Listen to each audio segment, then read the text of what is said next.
channel. My name is Emily and I am a nutritionist in Houston, Texas. And in this video, I'm going to be talking about some nutrition basics that everyone should learn about and everyone should know.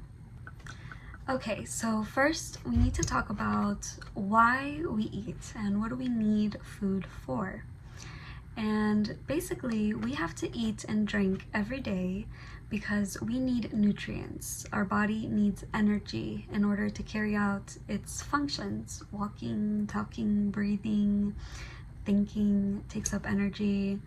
We have to supply ourselves with this energy every day. Otherwise, we get tired, and in extreme cases, we can develop energy deficiencies.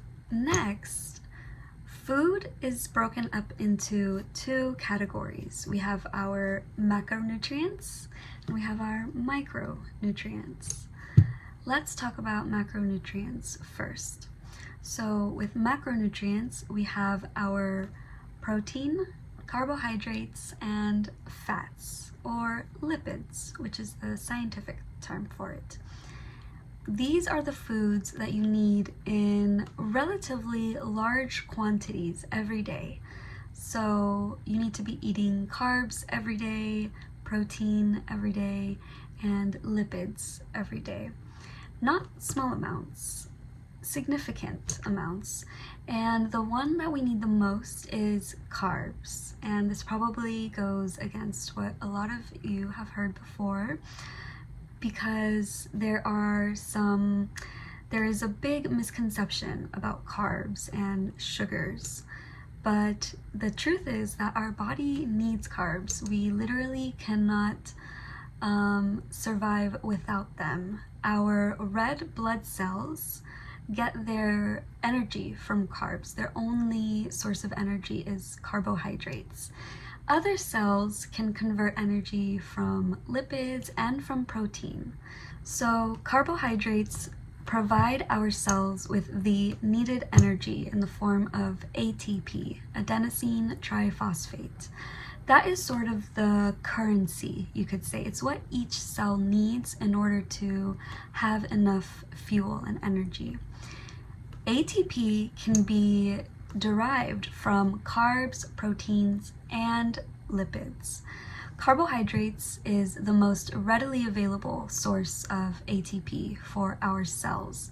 So that is what our cells go to first for energy. When there are not enough carbs in the body to supply the blood with the needed glucose, then our cells will go towards lipids and convert lipids into the glucose that it needs for energy. If there are not enough lipids to use, then as a last resort, our body will break down proteins that we have, usually muscle, and it will use those proteins to get the glucose needed to make ATP. So our bodies need glucose to make this ATP, and it can get glucose from carbs, lipids, and fats. Most cells can get their glucose from either of the macros. Our red blood cells, on the other hand, can only get glucose from carbohydrates, which is why it's important to make sure you are eating carbohydrates every day. Keto diets and low carb diets can be dangerous for this reason. And just as an aside, the keto diet was developed for children with epilepsy and not for losing weight. But that's a tangent, and if you want to talk more about that, you can let me know in the comments and I can make a video about it. So let's move on to protein. Why does our body need protein every day? Protein is actually really important, not just for building muscles, but for building immune system cells, for building enzymes, and for for various functions in the body. So it's very important that we get enough protein. And our third macronutrients are lipids, or fats. And these are similar to carbohydrates, where they have a bad rep, and a lot of people sort of talk very negatively about fats and lipids, but the truth is we need some lipids in our foods every day. And this is because lipids are very important for the nervous system. Our brain cells are connected through these synapses that electrical currents run through. And the synapses, the wires, you could say, are insulated by a myelin sheath. And this myelin sheath is made from lipids. So that's one important function of lipids. Another important function is our cell membranes actually need lipids as well to be made. So whenever we make new cells, which our bodies are constantly doing, making new cells every day, they need lipids to make the membranes of those cells. So macronutrients, your carbs, proteins, and lipids, very important nutrients that our body has to have every day in order to function and thrive as well. Okay, so now we're going to talk about the second big food group, micronutrients. And the micronutrients are our vitamins and our minerals as well. So let's talk about the vitamins first. So the vitamins that we need every day in order to function are vitamin A, vitamin B1, B2, B3, B5, B7, B9, and B12. Vitamin C, vitamin D, vitamin E, and vitamin K. Did I say vitamin D and vitamin D? Those are the essential vitamins. Our body uses other vitamins as well, but the vitamins I just named, the essential vitamins, are the ones that it has to have in the diet in order to function. So a lot of vegetables, a lot of fruits are really great sources of vitamins, and they perform various functions. For example, vitamin K is involved in our blood clotting. When you get a cut and then a scab starts to form, vitamin K is very important in getting that scab to form and getting the bleeding to stop. And another important vitamin is vitamin D, very important for bones as well. And we can get that from sunlight and sometimes supplements when necessary. So if you'd like more information about each vitamin, you can let me know in the comments and I'll make some videos about that as well. Now let's talk about the minerals. Minerals are going to be elements. We need elements like copper and iron and magnesium in our diets in order to function. A full list of copper. I actually don't have the minerals memorized, but let me get out my handy dandy list. So the essential minerals that you need are calcium, chloride, chromium, copper, fluoride, iodine, iron, magnesium, manganese, molybdenum, phosphorus, potassium, selenium, sodium, sulfur, and zinc.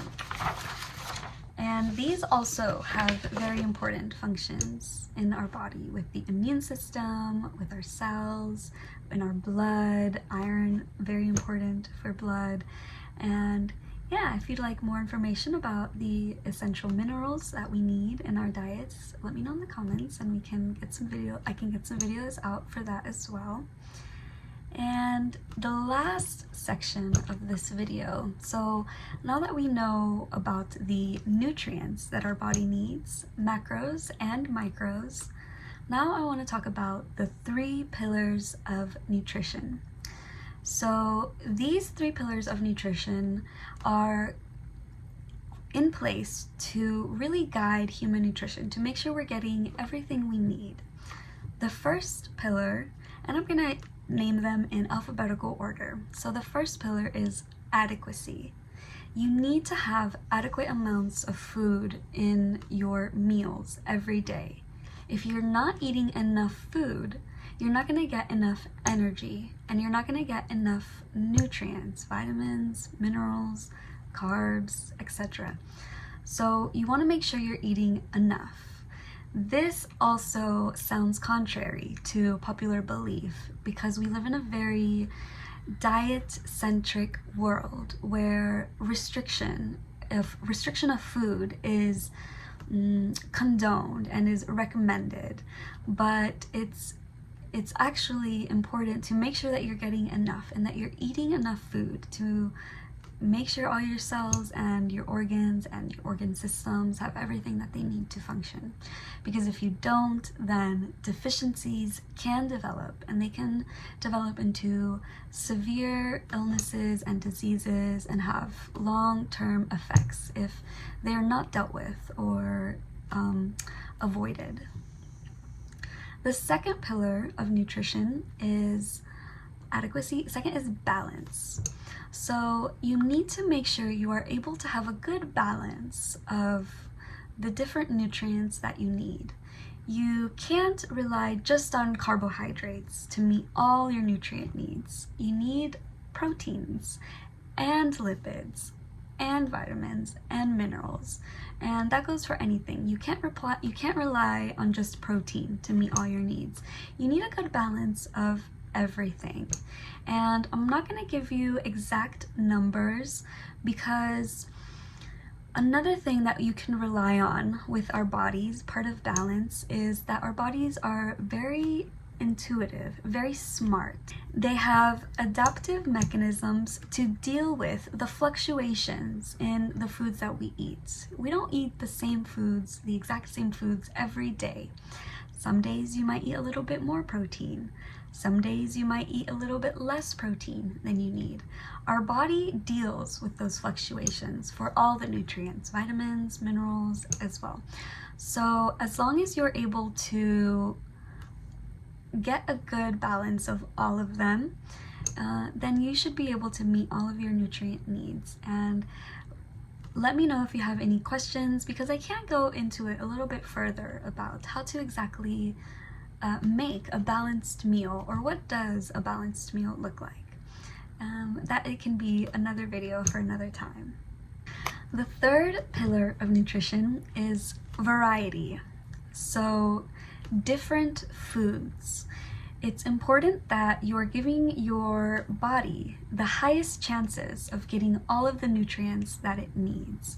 And you can do this by eating different foods.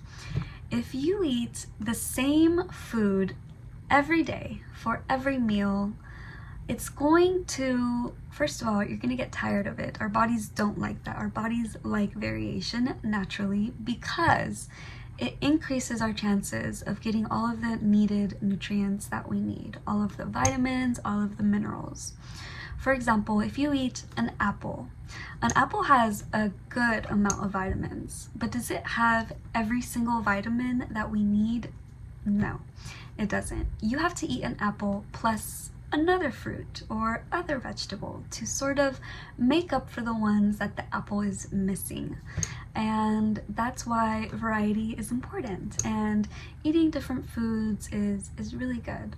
This doesn't mean you always have to try new foods every day or every week, but let's say you have your meals, tried and true meals that you love. If there's enough variety within them, then you can focus on eating those meals.